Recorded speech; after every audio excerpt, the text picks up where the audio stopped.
Ini ragu nih. Tapi emang aku ki bakat dari pembimbing bayar. Aku bimbing. Tapi kan garap deskripsi ra gelem. Tentang apa ya?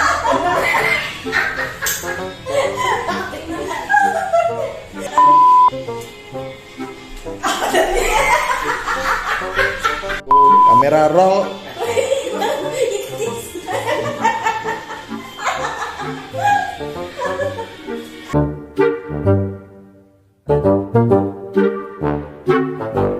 Oke, balik lagi ke podcast arti kata kita tumpahin aja.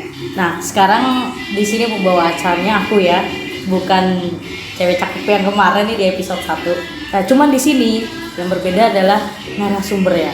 Nah, sekarang aku mendatangkan atau tim arti kata kita mendatangkan orang yang spesial di sini. Namanya adalah Mbak Raras. Cuman aku juga baru-baru belakangan ini kenalan sama Mbak Raras ya. Tapi buat kenal lebih lanjut, makanya kita ngobrol dulu aja. Ngobrol ngalor ngidul di arti kata kita tumpahin aja. Halo Mbak Raras. Halo, Gem. Oke, Apa kabar, Gem? Baik. Baik, Mbak Raras. Kena Covid ya, Gem? Aduh, apa udah kenal tapi nggak ketahuan nih? Enggak, aku tegang nih soalnya kan kemarin aku yang di tanya-tanya ya, sekarang aku yang nanya-nanya jadi kayak gitu. Jadi sekarang kayaknya kamu kurang merasakan tegang ini ya.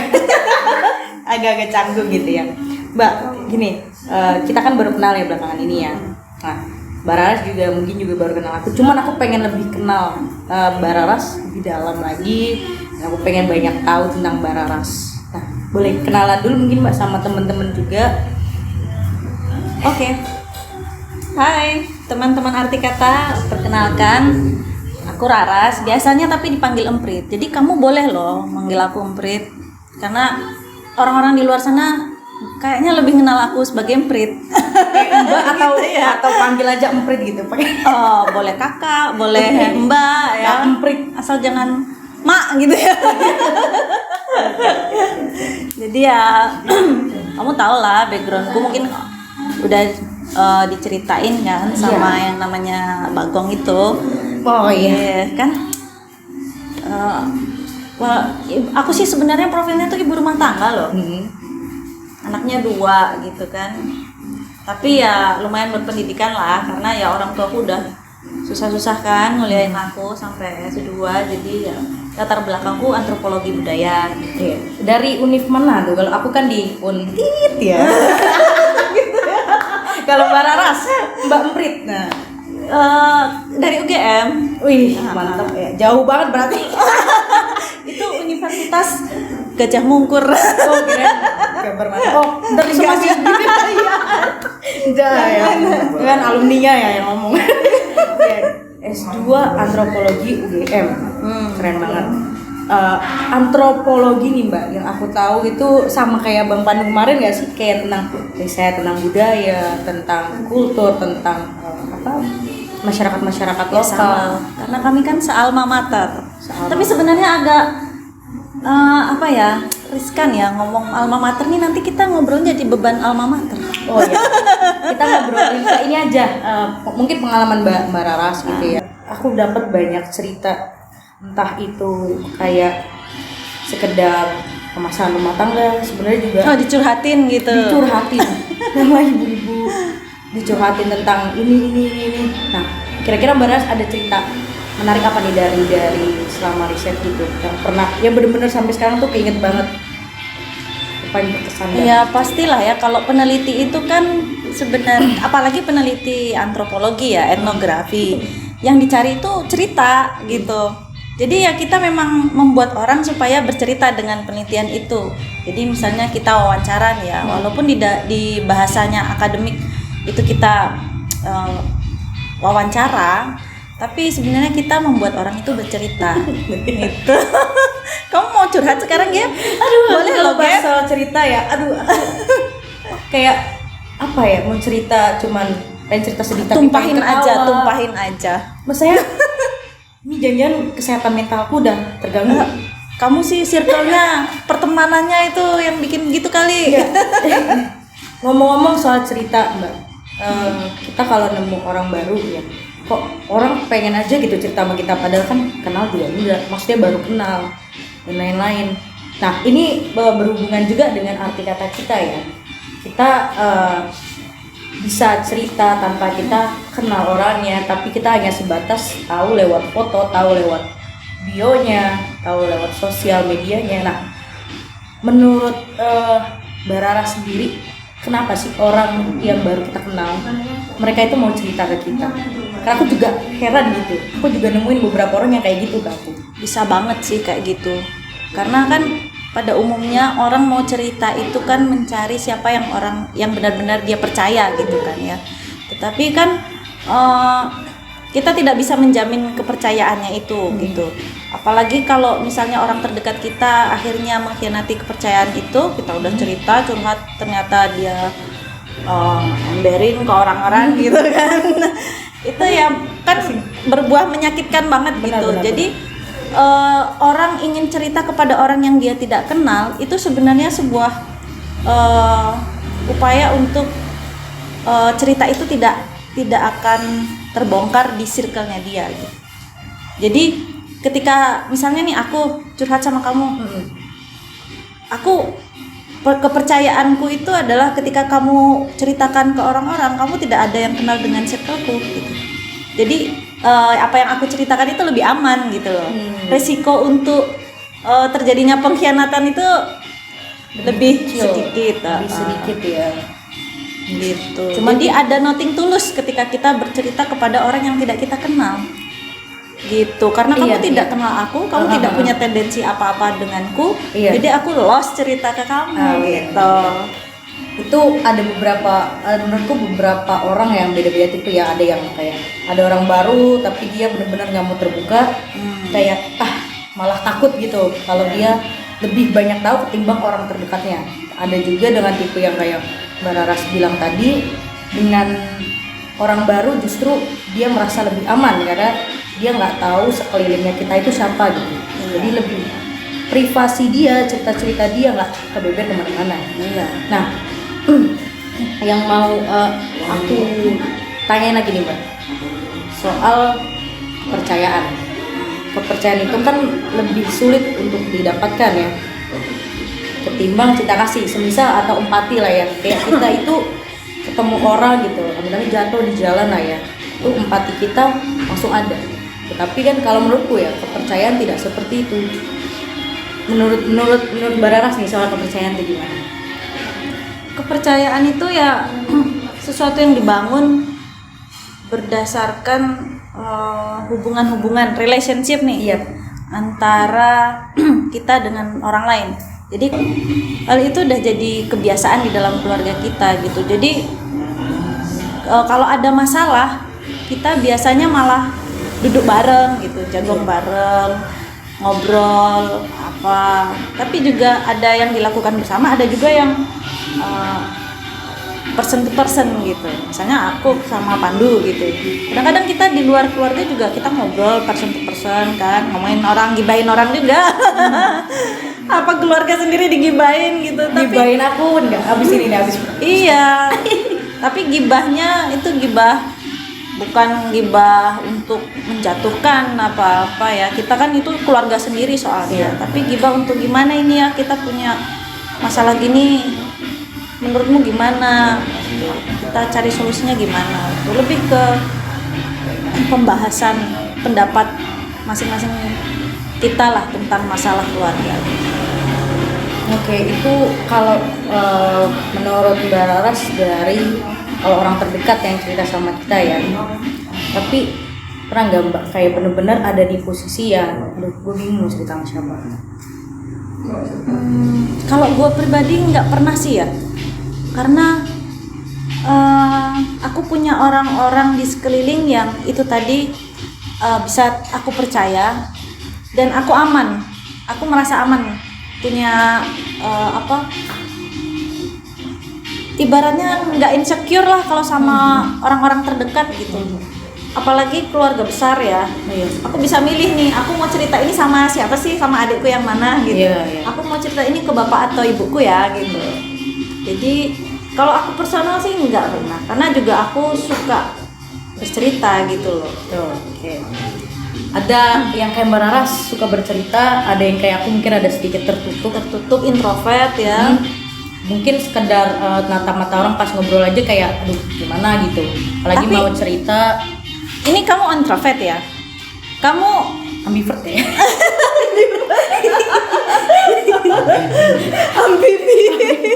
Ambivert ya. Ya, istilahnya ambivert. tapi walaupun kamu introvert, Hmm. tapi pasti ada suatu cara ekspresi yang bisa kamu lakukan kan untuk mengeluarkan unek-unekmu.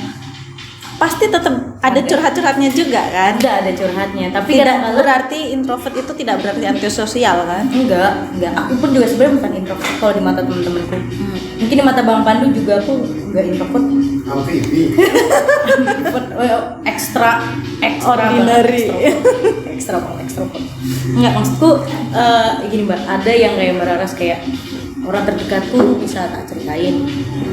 Dan juga orang-orang terdekat Mbak akan meluangkan waktu kalau memang dia benar-benar peduli gitu. Tapi kan ada beberapa orang yang ngerasa aduh gue takut ngebebanin dia kalau gue cerita gini, karena mungkin yang dia pikirkan adalah orang juga punya masalah gitu, gak cuman aku doang yang punya masalah. Kayak aku kalau mau cerita ke orang tuh juga kadang berpikir kayak gitu Mbak, kalau aku cerita tentang masalahku dia kira-kira lagi ada masalah juga nggak ya, jadi kadang suka dipendam sendiri.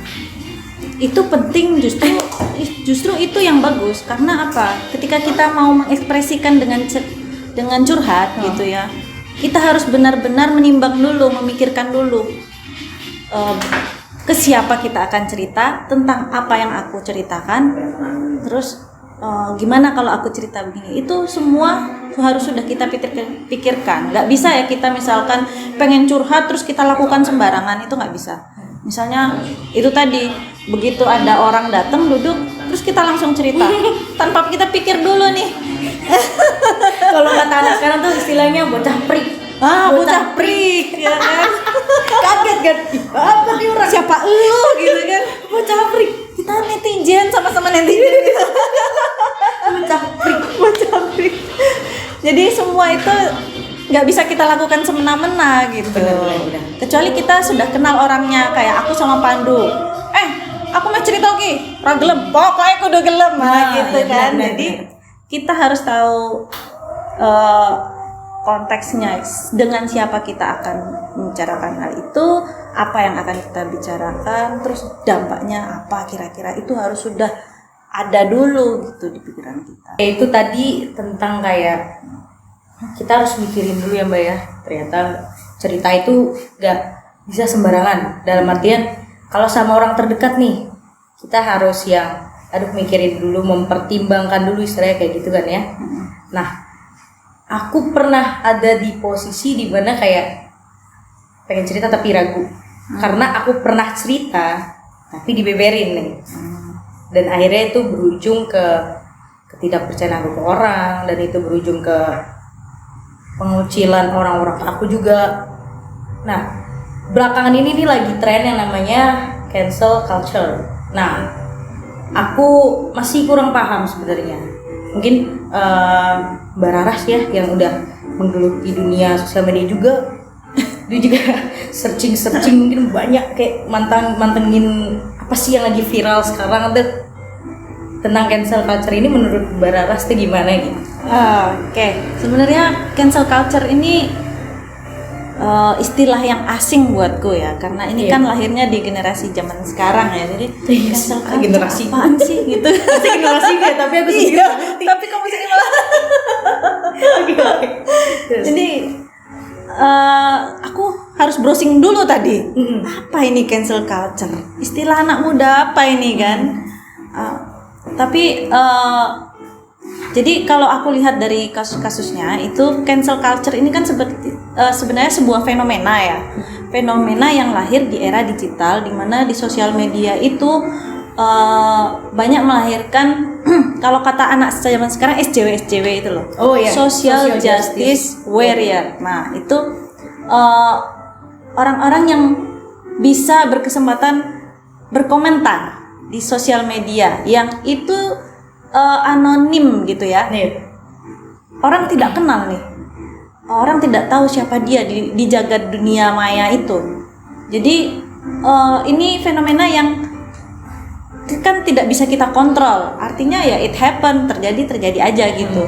Nah, tapi bagaimana itu terjadi? Kenapa ketika ada suatu kasus misalnya kayak siapa yang anggota DPR yang kalau ngomong kalau rapat jangan pakai bahasa Sunda, itu siapa? Setia Novanto. Bukan. Sudah bebas. Setit gitu kan. Siapa itu? Aduh, itu deh gitu Iya, kan. aku nggak pernah Terus tahu. kemudian dia dibully oleh komentator-komentator yang sekarang kita bilang netizen gitu ya. Karena itu bisa video yang viral itu kemudian bisa diakses oleh siapapun gitu, Iya. oleh netizen dari manapun yang kita tidak tahu nih antah berantah nih. Tapi ketika itu ada komentar-komentar bahwa kita serang aja yuk ini yang bikin statement seperti ini gitu kan, itu biasa terjadi gitu loh. Itu sudah sesuatu hal yang lumrah ketika orang-orang dari berbagai area ya, dari berbagai ini itu kemudian bisa mengakses itu, kemudian melakukan penyerangan-penyerangan atau bulian-bulian gitu. Jadi buat aku cancel culture itu ya sudah jadi dampak dari mudahnya akses atau informasi yang kita terima dari sosial media, kemudian kita komentari dengan anonim-anonim yang banyak gitu di berseliweran di dunia maya. Tentang cancel culture ya. Tadi dengan salah satu yang baru kejadian kemarin tadi baca cerita tentang anggota DPR. Kalau menurut aku itu dampaknya adalah menjadi trust issue gitu. Jadi kayak wah, kita parno sendiri nggak sih kalau mau melakukan sesuatu yang menurut kita adalah benar tapi menurut orang lain belum tentu benar gitu. Jadi kayak aduh, ntar takutnya di-record, disebarin di sosial media, kena bully atau mungkin bahkan cerita kita ya gitu kan. Yang aku ngalaminnya kayak gini, tapi misalkan orang lain yang dengar ceritaku gitu ya, dia menangnya tuh ya kamu salah berperilaku kayak gini, ya salahmu intinya kayak gitu kan. Itu jadi bikin trust issue yang sampai kita itu udah Dampak mental. Iya, mental. Jadi itu gap pentingnya ketika kita sebagai orang sosmed ya, untuk memposting sesuatu atau untuk berekspresi di sosial media, kita perlu banget menyaring dulu nih apa yang akan kita posting supaya tidak berdampak kemudian banyak netizen atau komentator ya di luar sana yang istilahnya menghujat kita gitu kan di dalam istilah cancel culture itu. Karena di sosial media itu walaupun dunia digital, orang tetap punya komunitas seperti di kehidupan kita yang nyata ini gitu kan. Di sosial media pun kita ada komunitas-komunitas yang terbentuk dari bagaimana cara pandang kita terhadap suatu fenomena, suatu kasus. Misalnya kemudian ada komunitas orang Sunda seperti tadi ya, yang akhirnya menjadi marah ketika penggunaan bahasa Sunda di dalam rapat itu dihujat gitu kan. Iya.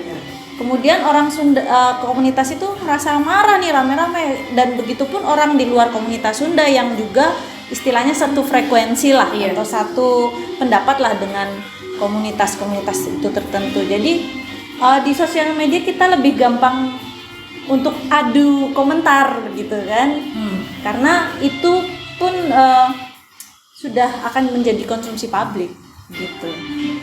Tapi menurutku rada mengerikan sih, karena ketika ibaratnya meskipun cuma tampil muka gitu, kita nggak tahu namanya siapa, kita nggak tahu alamatnya di mana dan lain-lain, begitu ada muncul di sosial media nih yang kayak baru-baru kemarin kalau kita lihat tuh Nanda ya di Twitter, ada kasus Nanda. Jadi dia bikin sebuah tweet, dia dilecehkan, tapi ternyata ada konsen di situ di dalam pelecehan itu, tapi dia memutarbalikan cerita. Orang bebas membangun ceritanya gitu ya, membangun opininya. Tapi sekali lagi karena orang akan mengejar kan ya, mengejar apa ini buktinya gitu. Kenapa orang berpendapat seperti itu? Pasti akan selalu dikejar. Iya. Dan yang lebih serem tuh sebenarnya bukan itu, tapi netizen dengan secepat itu kayak dia nyari nih biografi nggak maksudnya nih iya. biodatanya, tanggal, tempat lahir, dan kayak universitas sampai nomor induk mahasiswanya pun ternyata seseram itu gitu loh. Ternyata Kesimpulannya itu netizen lebih jago riset ya dibandingkan peneliti, lebih gercep gitu kan. kayaknya kalau dibandingkan dengan agen FBI, Waduh. netizen Indo tuh dijago sebenarnya. Karena dalam hitungan menit itu langsung muncul loh. Tapi sayangnya ada kemarin kasusnya yang salah sasaran nih Mbak. Jadi namanya Nanda, tapi ternyata netizen itu salah ngasih Nanda, Salah ngetek. salah nama, bukan salah ngasih biodata. Jadi bukan Nanda si yang bikin tweet ini, tapi Nanda orang lain. Jadi kayak aku Nanda nih, sebenarnya Mbak Nanda yang asli gitu. Aku Nanda yang nggak tahu apa. Tiba-tiba kok HP ku rame. Jadi salah sasaran netizen itu.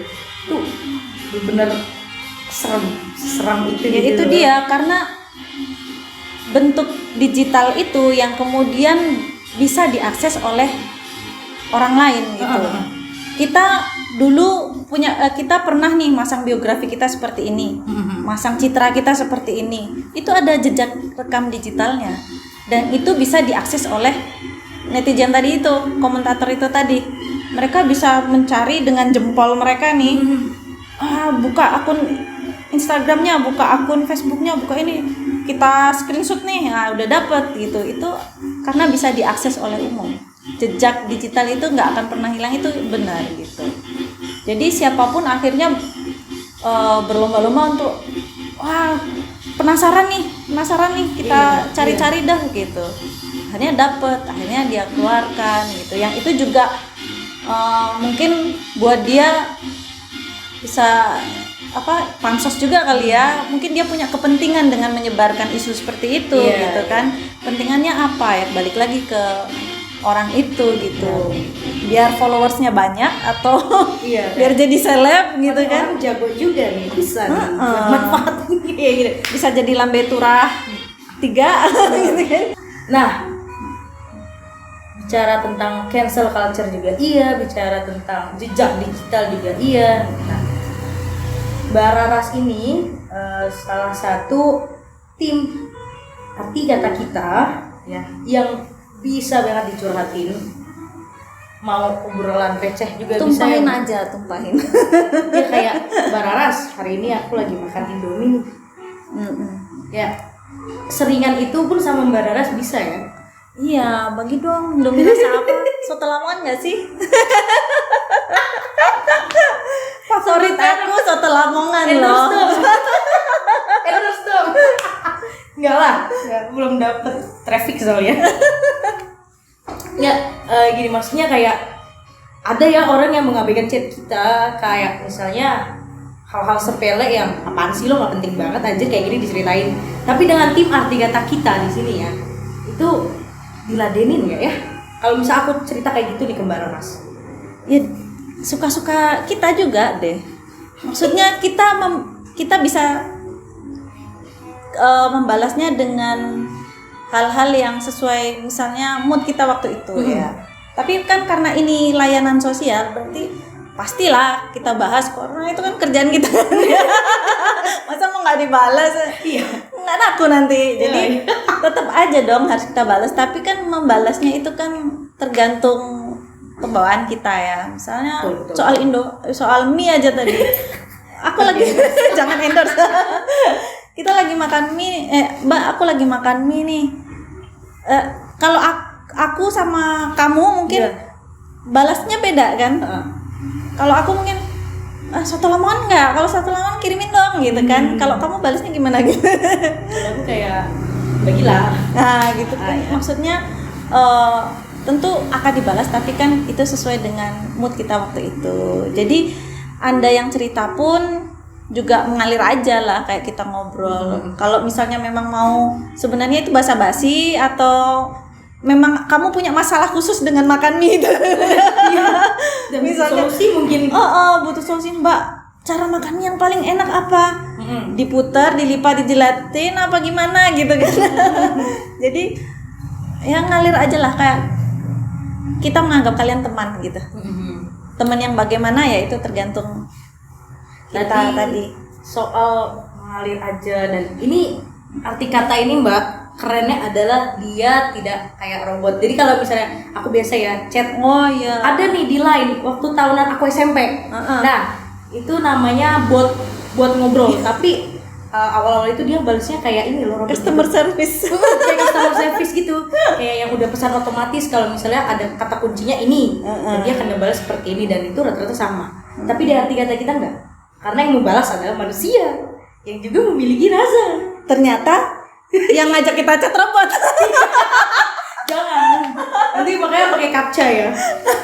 Apakah Anda robot? Kayak gitu mungkin ya. Terdeteksi enggak ya gitu.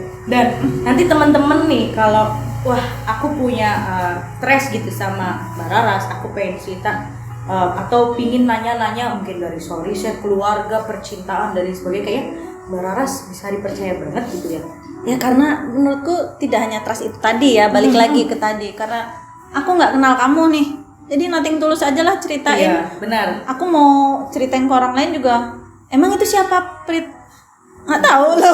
Gimana sih kamu ngarang ya, jadi nothing tulus aja gitu. Karena sejatinya adalah kita butuh banget orang buat tumpahin aja. Maksudnya buat menumpahkan apa sih yang kita rasain, apa sih Ya, yang mengekspresikan Iya. apa yang ada di pikiran kita gitu. Benar, kan. Paling tidak meringankan beban pikiranmu. Iya. Karena itu bukan beban pikiranku. Meskipun kecil gitu ya Mbak, kayak Iya. misalkan ya, aduh kemarin gue ada utang di kantin 2.000 gitu. Meskipun kecil, cuman kalau misalnya ditumpuk kan kayak ada beban tersendiri nggak sih? Jadi ya lebih baik tumpahin aja dulu. Tumpahin aja. Oke, kalau kita ngobrol lebih lanjut kayaknya bakalan panjang banget, dan ini juga udah sore Mbak. Oke. Jadi makasih banyak ya Mbak Rara untuk obrolan Sama-sama. hari ini. Aku dapat banyak banget ilmu-ilmu baru karena gelasku juga masih kosong. Nah, jadi aku Gue tumpahin ya. tumpahin aja. Ya karena baru habis ditumpahin kemarin jadi kosong. Ya. Makasih banyak.